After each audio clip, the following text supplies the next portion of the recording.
स्वागत है आपका बुलेटिन में और मैं हूं आपके साथ दुर्गेश पांडे। बुलेटिन में आज हम बात करेंगे हरियाणा विधानसभा के बजट सत्र के बारे में और अब आपको सीधे लिए चलते हैं हरियाणा विधानसभा सदन में, जहां पर विधानसभा की कार्यवाही शुरू हो चुकी है।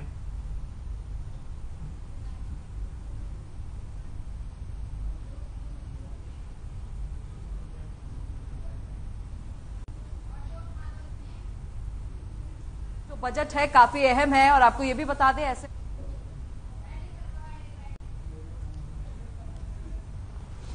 प्रश्नकाल के साथ विधानसभा की कार्यवाही शुरू हुई है और आज आपको बता दें कि आज विधानसभा के बजट सत्र का दूसरा दिन है।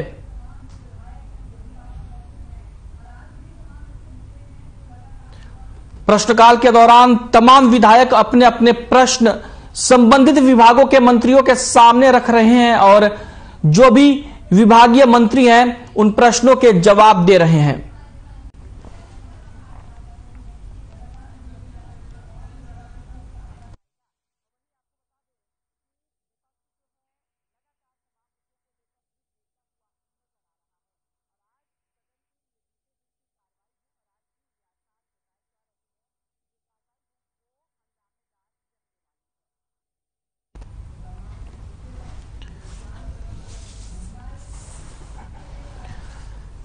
चंडीगढ़ में विधानसभा से आप लाइव तस्वीरें देख रहे हैं जहां पर प्रश्नकाल चल रहा है। आपको बता दें कि प्रश्नकाल के साथ ही आज दूसरे दिन की कार्यवाही शुरू हुई है विधानसभा की और आपको बता दें कि इस दौरान तमाम जो भी विधायक हैं वो अपने अपने प्रश्न संबंधित विभागों के मंत्रियों के सामने रख रहे हैं और उनसे अपने प्रश्न से जुड़े उत्तर पा रहे हैं। आपको बता दें कि प्रश्नकाल के साथ 11 बजे विधानसभा की कार्यवाही शुरू हुई और आपको बता दें कि प्रश्नकाल चल रहा है विधानसभा में और जो भी तमाम अलग अलग क्षेत्रों के विधायक हैं वो अपने अपने प्रश्न संबंधित विभागों के मंत्रियों के सामने रख रहे हैं और मंत्री उन प्रश्नों के उत्तर दे रहे हैं। अभी विधानसभा में प्रश्नकाल चल रहा है और आज दूसरे ही दिन राज्यपाल के अभिभाषण पर चर्चा भी होगी और आपको बता दें कि आज शराब घोटाले पर बनाई गई एसईटी की रिपोर्ट के स्टेटस पर अभय चौटाला के ध्यानाकर्षण प्रस्ताव पर भी चर्चा होगी। तमाम काम आज विधानसभा में शेड्यूल किए गए हैं और आपको बता दें कि आज प्रश्नकाल के साथ विधानसभा की कार्यवाही शुरू हुई है और जो भी विधायक हैं तमाम अलग अलग हलकों के वो अपने हलके से जुड़े प्रश्न मंत्रियों के सामने रख रहे हैं और मंत्री उन प्रश्नों के जवाब दे रहे हैं।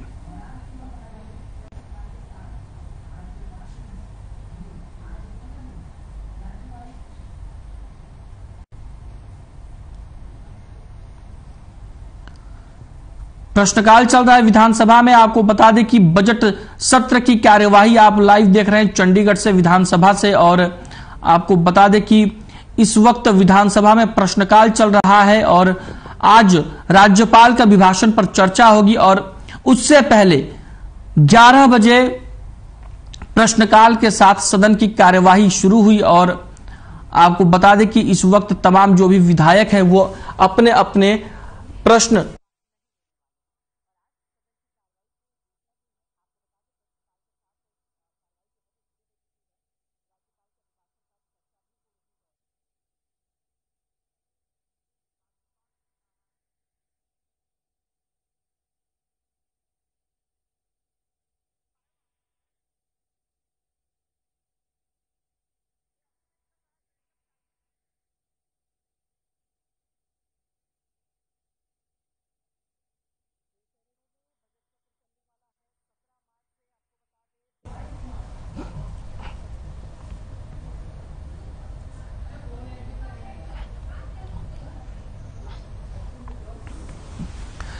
हरियाणा विधानसभा के बजट सत्र का आज दूसरा दिन है और आपको बता दें कि सदन की कार्यवाही 11 बजे शुरू हो गई और अभी सदन में प्रश्नकाल चल रहा है और जो भी तमाम विधायक हैं वो अपने अपने प्रश्न तमाम मंत्रियों के सामने रख रहे हैं और जो भी मंत्री हैं वो विधायकों के सवालों का जवाब दे रहे हैं। प्रश्नकाल चल रहा है अभी विधानसभा में और आज राज्यपाल का अभिभाषण पर चर्चा भी होगी। क्या हो रहा है?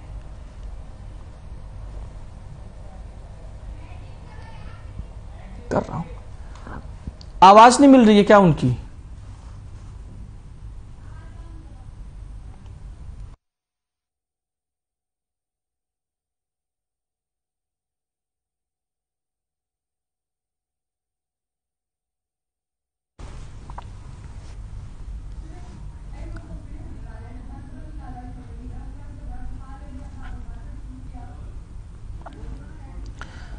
हरियाणा विधानसभा के बजट सत्र का आज दूसरा दिन है और आपको बता दें कि आज प्रश्नकाल के साथ विधानसभा की कार्यवाही शुरू हुई और जो भी तमाम विधायक हैं वो अपने अपने प्रश्न मंत्रियों के सामने रख रहे हैं और जो भी संबंधित मंत्री हैं वो विधायकों के प्रश्नों का उत्तर दे रहे हैं। प्रश्नकाल के साथ विधानसभा की कार्यवाही शुरू हुई। आप देख सकते हैं चंडीगढ़ से विधानसभा से हम आपको लाइव तस्वीरें दिखा रहे हैं जहां पर सदन की कार्यवाही चल रही है और आपको बता दें कि आज राज्यपाल के अभिभाषण पर चर्चा की शुरुआत होगी और शराब घोटाले के मामले को लेकर बनाई गई एसईटी की रिपोर्ट के स्टेटस पर भी आज अभय चौटाला के ध्यानाकर्षण प्रस्ताव पर चर्चा होगी। आपको बता दें कि कल विपक्ष ने सदन में जोरदार हंगामा किया था मंत्री संदीप सिंह के मामले को लेकर और आज भी सदन में हंगामा होने के आसार हैं। विधानसभा के बजट सत्र का दूसरा दिन है और प्रश्नकाल के साथ कार्यवाही शुरू हुई। सुबह 11 बजे से विधानसभा के बजट सत्र की कार्यवाही शुरू हुई। आपको बता दें कि विधानसभा के बजट सत्र का आज दूसरा दिन है। दूसरे दिन की कार्यवाही सुबह 11 बजे प्रश्नकाल के साथ शुरू हुई और कल पहले दिन राज्यपाल ने अभिभाषण दिया था। राज्यपाल का अभिभाषण के साथ ही कल विधानसभा की कार्यवाही शुरू हुई थी और आज राज्यपाल का अभिभाषण पर चर्चा की शुरुआत होगी और कई अहम मुद्दों पर भी चर्चा होगी जिसमें एक शराब घोटाले पर बनाई गई एसईटी की स्टेटस रिपोर्ट को लेकर अभय चौटाला का ध्यानाकर्षण प्रस्ताव है और उस पर भी चर्चा होगी आज सदन में। आपको बता दें कि सदन की कार्यवाही आज भी हंगामेदार रहने की उम्मीद है। कल भी विपक्ष ने सदन में जोरदार हंगामा किया था। आपको बता दें कि मंत्री संदीप सिंह का मामला विपक्ष ने सदन में उठाया और उनसे इस्तीफे की मांग की थी, जिसको लेकर सीएम मनोहर लाल ने संदीप सिंह का इस्तीफा लेने से मना कर दिया, जिसके बाद कांग्रेस ने सदन से वॉकआउट कर दिया था। आपको बता दें कि विपक्ष लगातार सरकार को अलग अलग मुद्दों पर घेरने की कोशिश कर रहा है और सरकार भी अपना पक्ष मजबूती से रख रही है।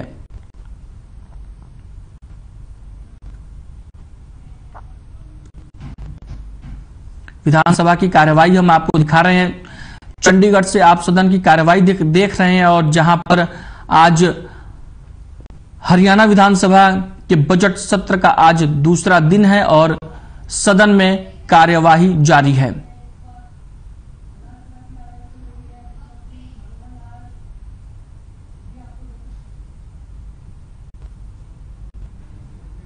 आप देख सकते हैं किस तरीके से इस वक्त भी कांग्रेसी जो भी कांग्रेस पार्टी के विधायक हैं वो लगातार सरकार पर हमलावर हैं और मंत्री संदीप सिंह के मुद्दे को लेकर लगातार कांग्रेस पार्टी सरकार को घेरने का काम कर रही है। आप सदन में देख सकते हैं किस तरीके से कांग्रेस पार्टी के सदस्य पोस्टर लेकर पहुंचे जिसमें साफ तौर पर लिखा है बेटी बचाओ बेटी पढ़ाओ, क्या हुआ क्या हुआ। लगातार सरकार को घेरने की कोशिश कर रही है कांग्रेस पार्टी, लगातार सरकार पर हमलावर है मंत्री संदीप सिंह के मुद्दे को लेकर। सदन में इस वक्त प्रश्नकाल चल रहा है और कांग्रेस पार्टी के सदस्य हंगामा कर रहे हैं। लेकर नांगल चौधरी तक है, दोनों के ऊपर 500-500 एकड़ की 4 साइट्स हम पुटअप कर देंगे ये भूमि पर। जहां पर भी हमें 500 एकड़ जमीन कंसोलिडेट कर दे देंगे, हम पहला इंडस्ट्रियल टाउनशिप वहां पर बनाएंगे। उसके साथ साथ मैं माननीय सदस्य को बोलना चाहूंगा, जो बात इन्होंने कही कि पीढ़ी दर पीढ़ी जमीन से जुड़ी है, सरकार की लैंड पूलिंग पॉलिसी आ चुकी है। अगर फार्मर्स 500 एकड़ के अंदर लैंड पूलिंग कर देना चाहे तो कॉस्ट प्रोपोर्शन के हिसाब से उनको भी उस इंडस्ट्रियल पार्क के अंदर हम टाउनशिप देने, उनको हिस्सेदारी देने को तैयार है। मुझे लगता है इससे बड़ी win win situation industrial area develop करने के लिए और फार्मर की जमीन में उसकी हिस्सेदारी जीवन भर बनी रहे, कोई भी हरियाणा प्रदेश में इतिहास में नहीं है। मेरा आज मौका है, माननीय सदस्य से आग्रह करूंगा कि माननीय सदस्य लगकर अगर अपने क्षेत्र के अंदर इंडस्ट्रियल टाउनशिप चाहते हैं तो सरकार का और ज्यादा सहयोग करने का काम। धन्यवाद करता हूं कि इन्होंने जो ऑफर दी है, और मैं आश्वासन देता हूं कि हमारी तरफ से पूरा इसमें सहयोग किया जाएगा।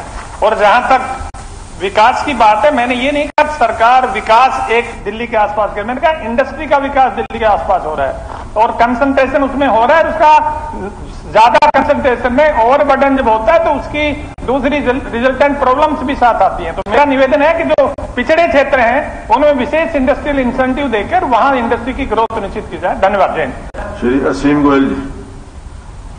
Sir, question number 3।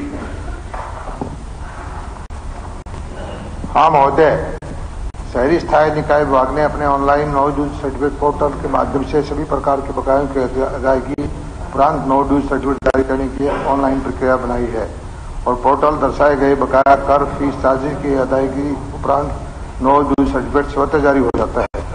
No dues certificate को स्थायी निकाय के अधिकारी द्वारा जारी करने का कोई प्रावधान नहीं है क्योंकि यह स्वतः जारी होता है।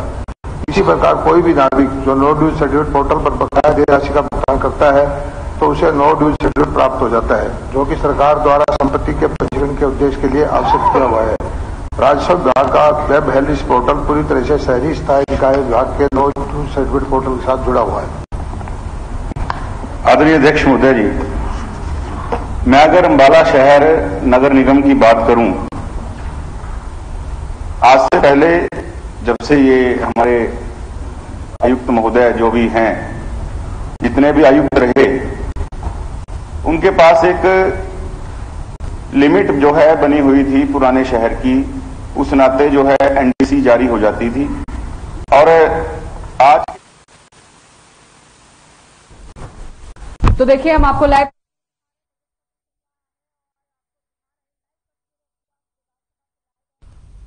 तस्वीरें आप विधानसभा से देख रहे हैं, जहां पर आज सदन में हंगामा हो रहा है। कांग्रेस पार्टी के सदस्य लगातार हंगामा करते हुए दिखाई दे रहे हैं और प्रश्नकाल चल रहा है इस वक्त। और प्रश्नकाल में जो भी विधायक है तमाम हलकों के, वो अपने अपने प्रश्न मंत्रियों के सामने रख रहे हैं और जो मंत्री हैं सदन में वो विधायकों के प्रश्नों का जवाब दे रहे हैं। आप देख सकते हैं किस तरीके से कांग्रेस पार्टी के सदस्य लगातार पोस्टर लेकर सदन में, बैनर लेकर सदन में हंगामा कर रहे हैं। और तस्वीरें आप चंडीगढ़ में हरियाणा विधानसभा से देख सकते हैं। सदन की कार्यवाही 11 बजे शुरू हुई और आपको बता दें कि आज हरियाणा विधानसभा के बजट सत्र का दूसरा दिन है।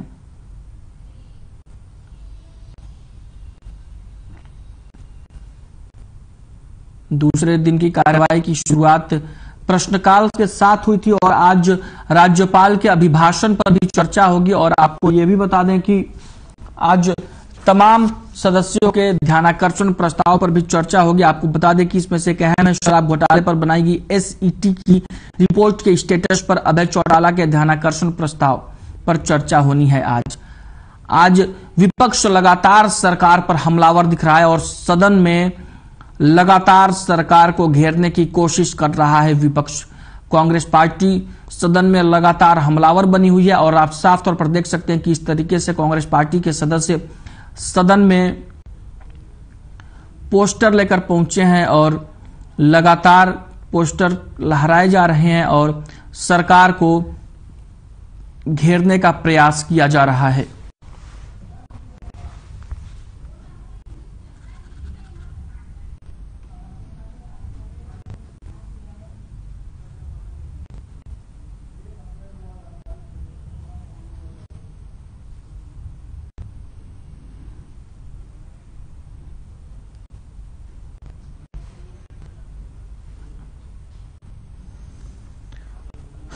विधानसभा के बजट सत्र का आज दूसरा दिन है और सदन की कार्यवाही आप देख रहे हैं चंडीगढ़ से। इस समय हम आपको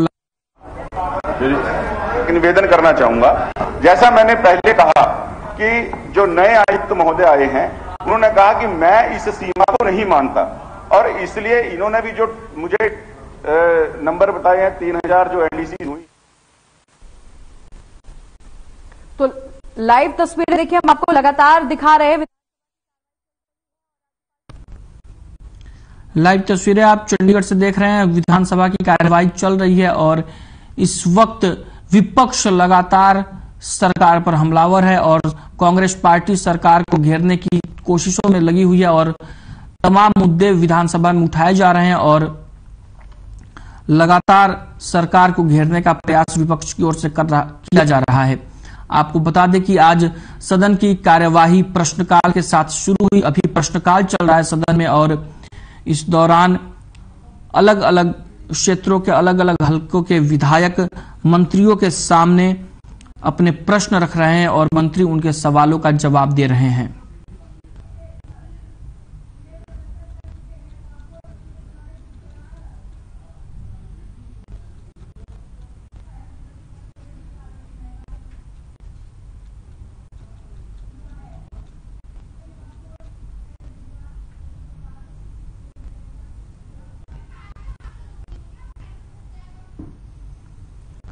चंडीगढ़ से विधानसभा की कार्यवाही आप देख सकते हैं। लाइव तस्वीरें हम आपको दिखा रहे हैं। लगातार कार्यवाही 4 भाग हैं इसके। मैं चाहूंगा कि ख भाग की बजाय पहले ख गए और गए, ख गए और घ, इन 3 का उत्तर मैं पहले देता हूं। ख में यह कहा कि यदि कोई एजेंसी इसकी पहचान के लिए बनाई गई है सर्वे के लिए, तो उसके द्वारा सर्वेक्षण कराया गया है, उसमें योजनाओं से पात्र योग्य परिवार जो वंचित हो गए हैं। तो मेरा कहना है कि इसमें हमने कोई किसी एजेंसी से कोई काम नहीं कराया है। ये पूरा काम सरकारी तंत्र उसी के माध्यम से हुआ है। इसलिए जब कोई एजेंसी नहीं की गई है तो उसके बाद जो गए है क्या उक्त एजेंसी द्वारा जमीनी स्तर पर सर्वेक्षण उचित ढंग से किया गया अथवा नहीं, इसलिए एजेंसी का कोई विषय नहीं है। इसी तरह चौथा जो भाग है कि क्या इस संबंध में सरकार ने कोई संज्ञान लिया, यदि हाँ तो उसका ब्यौरा, यानी जब एजेंसी से कराया ही नहीं गया तो इसलिए उसका कोई संज्ञान लेने का अर्थ नहीं। अब जो कै भाग है उसमें आपने कहा है कि बहुत से परिवार पहचान पत्र के जो सर्वेक्षण के कारण से लाखों परिवार BPL ration card, Ayushman card, pension आदि सरकारी योजनाओं से वंचित हो गए। हमारा ये जो कार्यक्रम है ये हमने बहुत पहले, लगभग 2 साल पहले शुरू किया था, परिवारों की पहचान करना। और मैं सदन को बताना चाहूंगा कि ये हमारा एक यूनिक ऐसा एक प्रयोग है पूरे देश में, बल्कि कई लोग दुनिया के भी जो आते हैं, एम्बेसडर वगैरह आते हैं, उनको जब परिवार पहचान पत्र की बात बताते हैं तो वो भी रुचि लेकर के हमसे समझना चाहते हैं। अभी तक सारे देश दुनिया में एक व्यक्ति, एक सिटीजन, उसकी पहचान आधार के नाते से तो बनाई गई है, प्रचलित है, वो हमारे यहां भी है, अमेरिका में भी है, सब जगह है। लेकिन हर समाज में परिवार एक इकाई है, तो इसको पहचान करके उसको चिन्हित किया जाए, उसकी एक आइडेंटिटी बनाई जाए। पहले हमने HRDB बनाया था, हरियाणा रेजिडेंट डाटाबेस, लेकिन किन्हीं कारणों से उसको वहां छोड़ करके, क्योंकि उसके साथ आधार जुड़ा था, बाद में पाया गया कि आधार को हम किसी से जबरदस्ती नहीं पूछ सकते। हमारे पास जिन सेवाओं में आधार है उसका उपयोग करेंगे, लेकिन कोई ना बताना चाहे ना बताए। अब उसको छोड़ करके फिर हमने परिवार पहचान पत्र बनाया और इस परिवार पहचान पत्र के आधार पर आज 72 लाख परिवारों का डाटा हमारे पास है, जिसमें 2,87,00,000 सिटीजन ये उसमें है। ये ठीक है, उसमें भी अभी लगभग 2.5-3% अभी ऐसा है कि जिन्होंने सेल्फ डिक्लेयर करके हमको डाटा दिया है, लेकिन अभी उसकी साइन परफॉर्मा जो हम करवाते हैं कि वो इससे सहमत है, उसमें अभी 3% के लोग लगभग बाकी हैं। बहुत लोग उसमें मिल भी नहीं है। उस समय परिवार पहचान पत्र बनवाया, हो सकता है माइग्रेटेड फैमिलीज हो, बाहर चले गए हो, नहीं मिले हो, लेकिन उसको हम कंप्लीट करके और वो पूरा करेंगे। लेकिन जिनका हमने डाटा करवाया है उस आधार पर हमने जो बीपीएल की व्याख्या बोले, जो पहले 1,20,000 के बाद एक्सक्लूड हो जाते थे, by exclusion they were not BPL families, हमने उसको 1,80 किया, अर्थात 10,000 रुपया महीने के बजाय 15,000 रुपये महीने की आय का व्यक्ति वो बीपीएल माना जाएगा। इसलिए उसमें संख्या बढ़ी। तो संख्या बढ़ने के बाद बहुत लोग ऐसे थे जो एक प्रकार से बहुत पहले हो सकता है उनकी आय कम रही हो, बाद में आय बढ़ गई, क्योंकि वो बीपीएल का जो पैमाना 2011 से लगातार वही चलता आ रहा था जो अभी तक परिवार पहचान बनने से पहले था। इसलिए उस सारे सर्वेक्षण में कुछ कट गए और कुछ नए बने। लगभग 9,60,000 परिवार ऐसे थे जिनको उस समय डिलीट किया और 12,46,000 परिवार वो नए जुड़े, अर्थात इन नेट एडिशन लगभग 3 लाख परिवार हमारे पहली संख्या से बढ़ गए। जो कटे हैं वो किन कारणों से कटे हैं उसकी जानकारी मैं देता हूं। 1,32,000 परिवार ऐसे निकले जो इनकम टैक्स रिटर्न भर रहे हैं, अर्थात इनकम टैक्स रिटर्न भरने वाला व्यक्ति वो साल का 180 से नीचे वाला नहीं हो सकता। उनकी इनकम टैक्स की रिटर्न आज भी उपलब्ध है कि कौन कितना टैक्स भरता है। तो इस नाते से वो 1,32,000 कटे हैं। जो आय निर्धारण के नाते से हमने समितियां बनाई थी जिन्होंने सर्वे किया, उस सर्वे के आधार पर कुछ पैरामीटर्स जिनका जो हमारी ब्लॉक स्तर पर भी समितियां हैं और नीचे लोकल कमेटीज भी बनाई हैं, जिसमें कोई ना कोई 2 सरकारी अधिकारी रहते हैं, एक कोई वहां का जो सोशल वर्कर उस इलाके का जो भी वहां से ध्यान में आता उसको रखते हैं, एक कोई कॉलेज का और यूनिवर्सिटी का कोई स्टूडेंट जो उस गांव का उस इलाके का होता है वो होता है। तो ऐसे 5 लोगों की समिति और फिर बाद में सेक्टर समिति उसको वेरीफाई करती है। उस आधार पर 3,44,000 ऐसे निकले जिनकी आय 180 से ऊपर आंकी गई, वो छोड़े गए। जो निजी क्षेत्र के प्राइवेट कर्मचारी जिन्होंने कहा कि हम कर्मचारी हैं, तो 1,95,000 वो परिवार निकले। सरकारी अथवा कंट्रेक्चुअल कर्मचारी 51,489। किसान जिनकी ये जो मेरी फल मेरा ब्यौरा में 4 लाख से ज्यादा जिनकी सेल हुई है, उनको भी ये माना गया कि इनकी इनकम 180 से ऊपर है।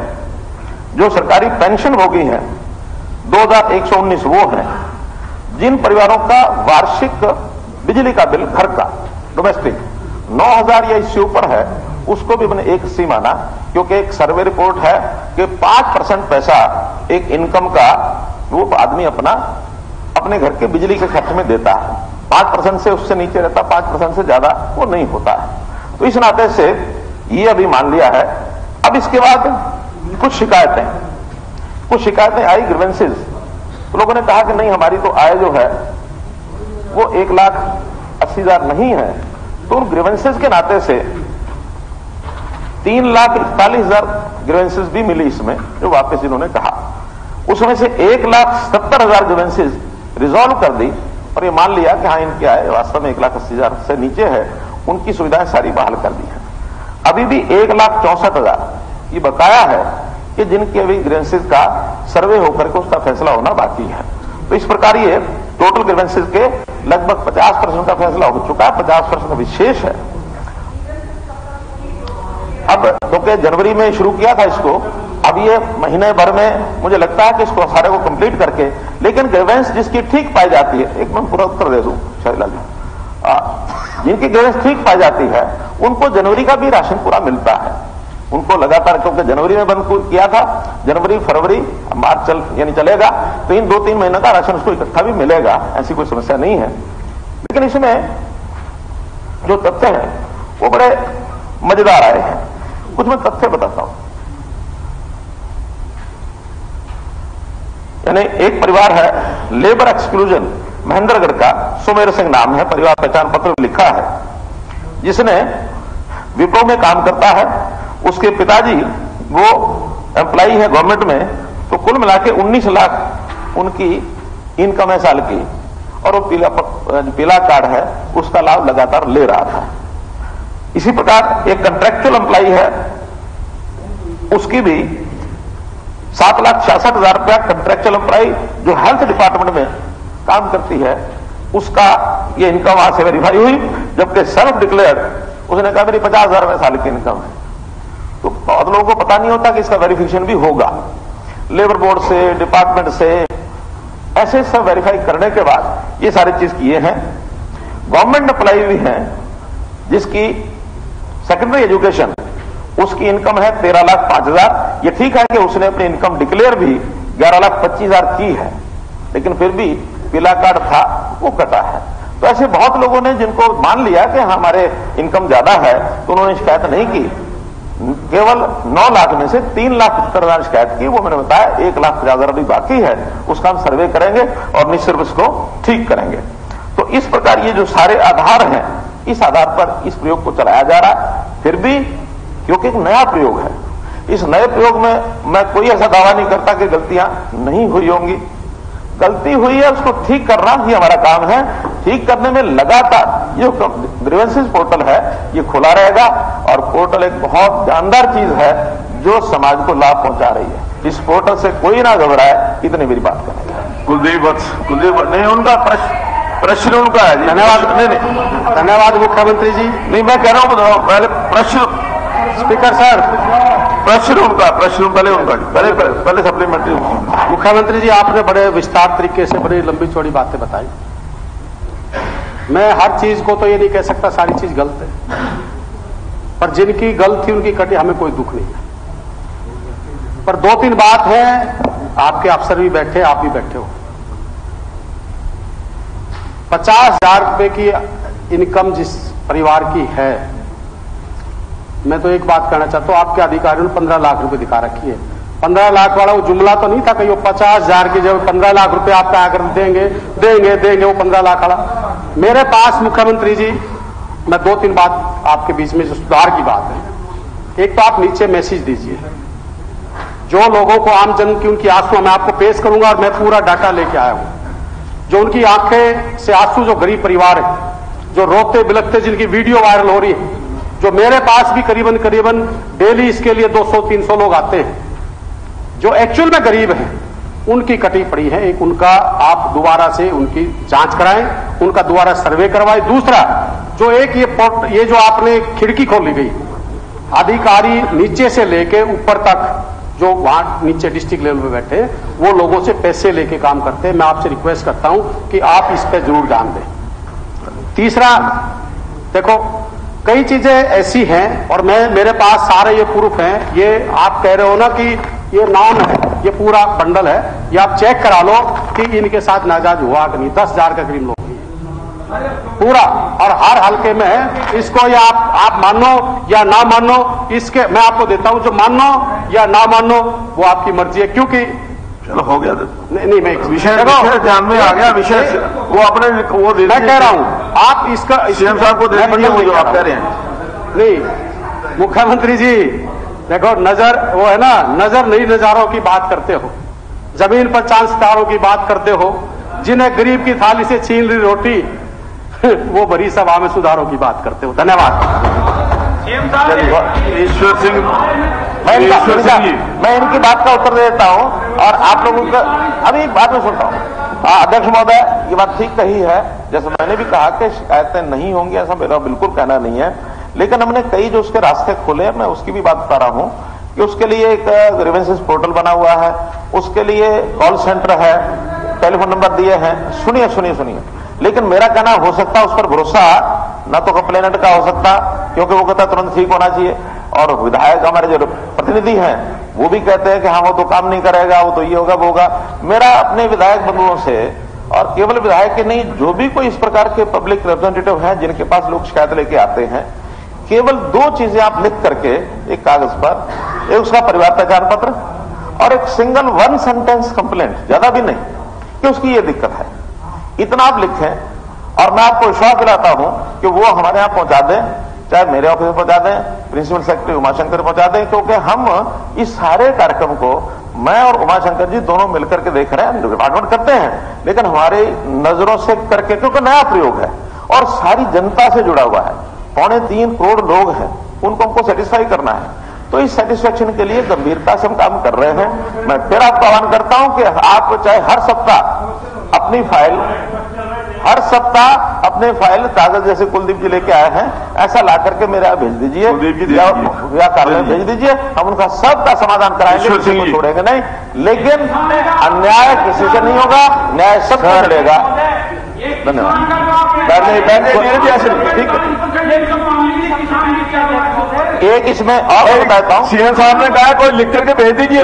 एक एक मैं और बताता हूँ, सुनिए सुनिए सुनिए कुल्लू जी, एक सूचना और, नहीं ऐसे नहीं, एक सूचना, अरे सुनो, एक सूचना और दे रहा हूँ, एक सूचना और। बैठ जाइए, बैठ जाइए, बैठ जाइए, बहुत ऐसे नहीं, नहीं, अरे सुनिए आप बैठ जाइए, आप बैठ जाइए,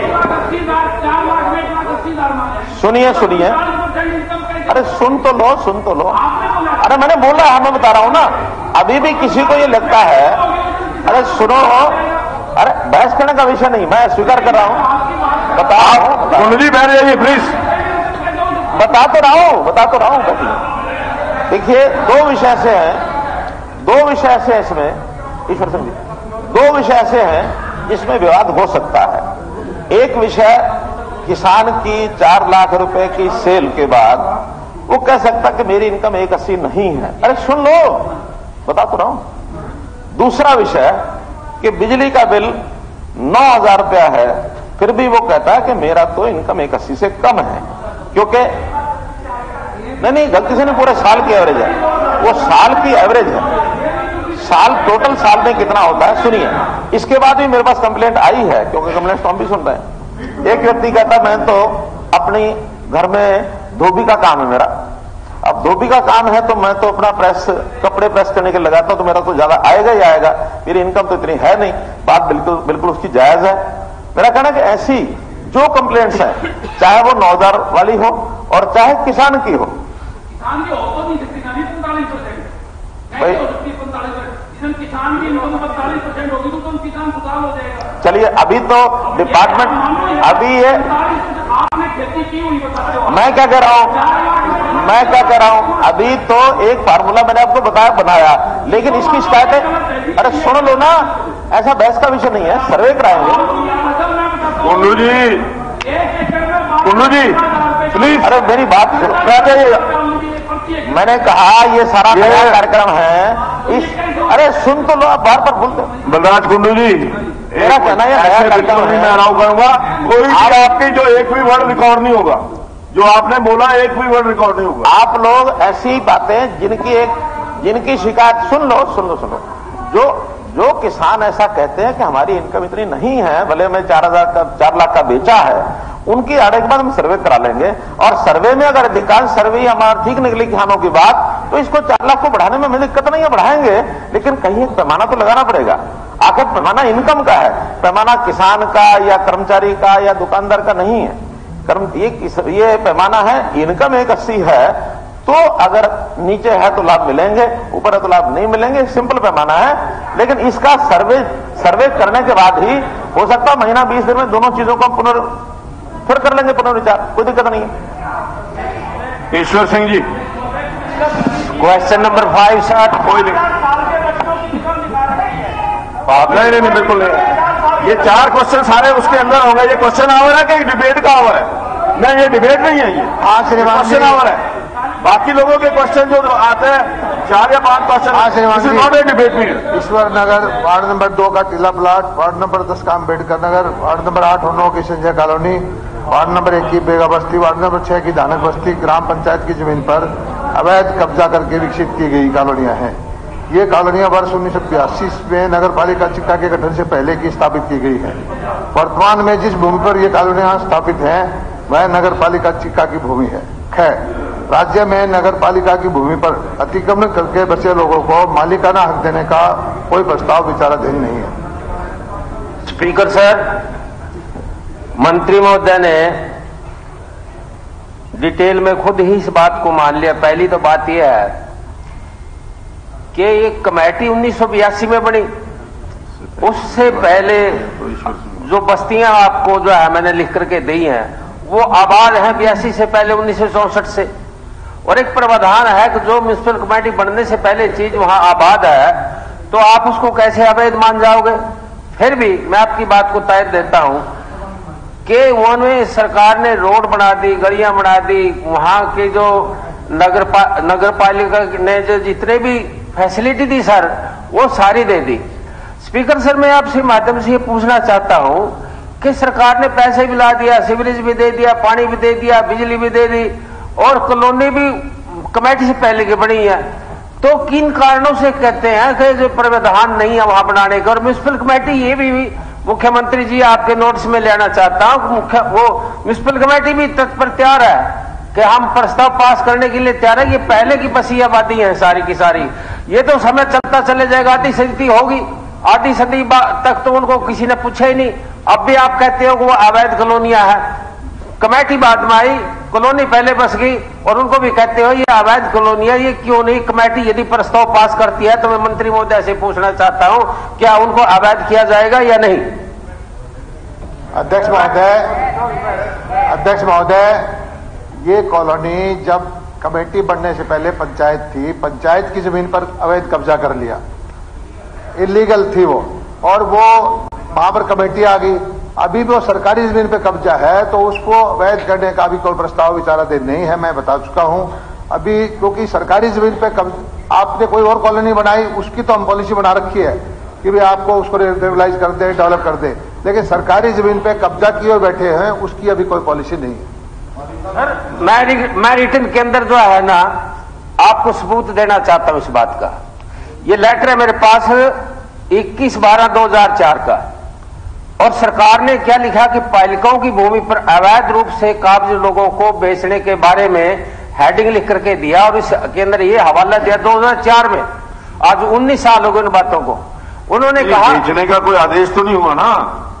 हाँ जी, ये मैं लेटर तो वही मैं आपको दे रहा हूं ना, क्या कि उपरोक्त संपर्पित मामले में अवगत कराया जाता है कि सरकार द्वारा उक्त वर्णित क्षेत्र पत्र में नगरपालिकाओं की भूमि पर अवैध रूप से बसी कॉलोनियों में काबिज लोगों को कलेक्टर रेट पर पालिका भूमि बेचने के लिए हिदायत जारी की है। ये मैं आपको लेटर दे रहा हूं। इस संबंध में आपका पुनः ध्यान आकर्षित करते हुए मुझे यह कहने के आदेश हुए हैं कि आप द्वारा राज्य की पालिकाओं की सिर्फ वही भूमि अवैध रूप से काबिज लोगों की बेची जानी है जो बस्ती के रूप में हो, पालिका की भूमि पर ना हो। पालिका की भूमि पर किए गए ये इक्का दुक्का कब्जे वाली वाणिज्य औद्योगिक इकाइयां रिहायशी मकान, अनुरोध है कि पालिकाओं की भूमि पर बेची जाए अवैध रूप से बस्तियों को काबिज लोगों के कब्जे में हो। ये आदेश किसके हैं? ये सरकार न करे सर। हाँ जी, 2014 में सरकार ने करे, लेटर मेरे पास है। इंप्लीमेंट हुए नहीं? इंप्लीमेंट नहीं हुई तो मैं कह रहा हूं, नहीं तो मेरा विषय भी तो यही है। मैं तो अभी ऐसी हमारी अवैध जो सरकारी जमीन पे कब्जा करके बैठे हैं उनके लिए कोई पॉलिसी नहीं है। ये जब पॉलिसी ऐसी है, ये कॉपी ले लो। 2014 वाली जो थी, ये जो चिट्ठी है वो सरकार भी चली गई, और अध्ययन कर लेंगे। धन्यवाद। के अनाउंस ही कर दो। ये ऐसा है कि इस पे हम विचार कर सकते थे। सोचा था एक बार कि दुगनी रेट पे, जो सर्कल रेट से दुगने रेट पे अगर ऐसी चीज है कोई विचार किया जा सकता है, उसकी पॉलिसी बनाने के बारे में विचार कर रहे हैं, लेकिन आज के दिन कोई पॉलिसी नहीं। ठीक, धन्यवाद सर। एक सेकंड, इसका जवाब क्या होगा? पूरा इसका तो जवाब बता दो ना, ये तो मामूली सी छोटी सी बात पूछ रहे हो। नहीं, वो कहाँ विचार कर रहे हैं, बोल तो दिया। यदि मेरे बीच के लिए बोला उन्होंने। सर, यदि कमेटी प्रस्ताव पास कर देते क्या उसको मान्यता देंगे? नहीं, ये तो सरकार ने करना है, थोड़ी दे सकती है सरकारी कमेटी, सारी जमीन थोड़ी दे, बेचने का रेट के ऊपर है सरकार ने। माननीय सदस्यगण, मैं सदन की जानकारी के लिए बताना चाहता हूं कि उड्डयन केयर एनजीओ कुरुक्षेत्र से विद्यार्थीगण एवं अधिकारीगण आज सदन की कार्यवाही देखने के लिए दर्शक दीर्घा में उपस्थित हैं। मैं अपनी तथा सारे सदन की तरफ से इनका स्वागत करता हूं। श्री इंदुराज जी, पार्षद नंबर 6 जी। अध्यक्ष महोदय, जो माननीय विधायक जी ने सवाल पूछा है कै भाग का, हाँ श्रीमान जी, 2 करोड़ 79,91,000 की जो राशि है दिनांक 17/5/2021 को मुख्यमंत्री घोषणा कोड 25284 के तहत हरियाणा ग्रामीण विकास योजना के बजट से बड़ौदा विधानसभा क्षेत्र के 26 विकास कार्यों के लिए जारी की। तो हरियाणा विधानसभा में प्रश्नकाल की कार्यवाही चल रही है और जो भी विधायक हैं वो लगातार अपने प्रश्न मंत्रियों के सामने रख रहे हैं और मंत्री उन प्रश्नों के उत्तर दे रहे हैं। तो फिलहाल के लिए फिलहाल वक्त एक ब्रेक का है, रुकते हैं कुछ पलों के लिए।